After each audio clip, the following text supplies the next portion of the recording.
The crisis in Congo today did not start today, did not start yesterday. It began a long time ago.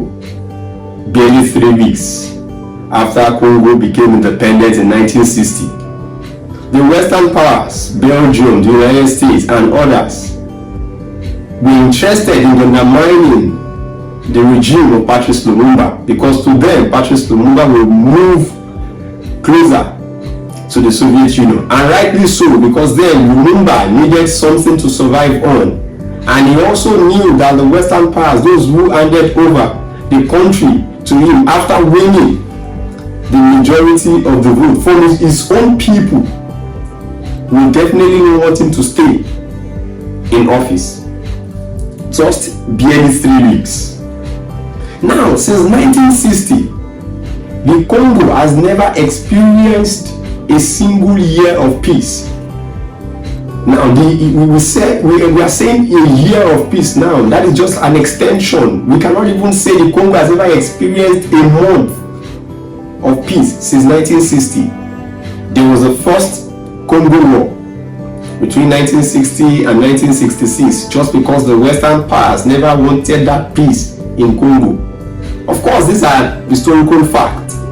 The CIA, led by America and other powers from the Belgian paratroopers, wanted to ensure that the resources in the Congo belong to the Western countries. After the death of Lumumba, Congo continued in crisis until the time of Laurent Désiré Kabila. When Laurent Désiré Kabila became the leader of Congo, he was assisted by Rwanda and Uganda. Laurent Désiré Kabila turned against these two countries, and that was the origin of this second crisis that has become intractable, that has refused to go away.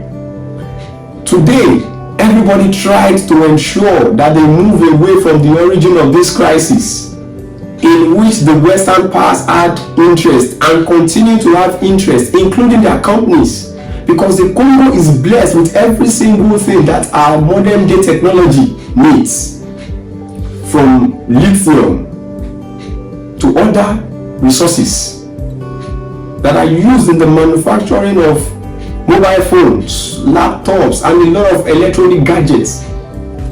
They want to move away from the real origin of the crisis, which is the struggle and scramble for the resources of the Congo, led by these Western countries. Now everybody moves towards blaming Rwanda, because Rwanda is currently backing the M23 rebels in Congo. The March 23 rebels have been moving, and now they are in control of Goma. Their plan is to move towards Kinshasa. Of course, a lot of people are now saying there is no way they can move towards Kinshasa, because Germany has already warned Rwanda. Germany is cutting its aid towards Rwanda. Rwanda still relies more on the patronage of the Western countries. Now, Germany has warned Rwanda, and they believe other Western countries too will warn Rwanda. And this is exactly what will take us to what we call this African idea, African mentality of depending on foreigners excessively. In the crisis between Ukraine and Russia, they do not allow any external bodies to intervene. Every single solution is being sought by the European countries. In fact, when it is said that the North Korean soldiers are on the side of Russia, it created an outrage in Europe. Till today, even Russia cannot come out with its full chest that China is fighting on its behalf, or probably the Chinese soldiers are fighting on behalf of Russia, or the Korean soldiers are fighting on behalf of Russia, because Europe sees that as a sacrilege, bringing in foreign troops into Europe. But then these same people are proud to bring in foreign troops to Africa. Look at what America has turned Haiti to. There is no single African country that can stand in favor of Haiti. No single African country can say it wants to contribute troops to the survival of Haiti without the stamp of America. Yet Haiti is filled with people with black skins. Haiti's emergence came from the same enslavement that took a lot of black people to America. But today, no single African country can stand in front of Haiti. Go to Asia, their wars are within themselves, apart from America that believes in poking its nose everywhere in the world. No other person can go to Asia and fight on behalf of any Asian country. But here in Africa, especially in Congo, we have a lot of hands within that region. We have a lot of hands controlling that country, and the African Union sits back doing nothing, as if nothing is happening. If we don't seek for the African solution to the African problems, then we'll continue to be slaves in the world. A lot of African countries will continue to be slaves in the world. If the battle remains between Rwanda with its support of the M23 rebels and South Africa with the support of the Congolese government, it still makes sense because the African Union can call the warring parties together. But that goes beyond that. The Chinese are there in Congo. The Americans are there in Congo. The French are there in Congo, and that makes that particular conflict intractable. It is making it excessively difficult to settle and sort out. That is the problem of the African, and that is exactly what the Africans must begin to take note of. We must begin to change that orientation. In their own wars, there are no African voices. Look at what happened between Israel and Hamas in Gaza. There are no African voices. No single African country can pull any weight behind any of the parties. The African continent is silent except for passive support, either to say the war should be settled based on a ceasefire agreement, or this particular party is committing genocide, or the other one started the war. There are no single African power that can go into that conflict full-fledged. In Sudan, the United Arab Emirates is supporting the RSF rebels. They are killing people, destroying lives and property in Sudan. No African country can tell the UAE to stop the support of the killings of the indigenous people in Sudan. No.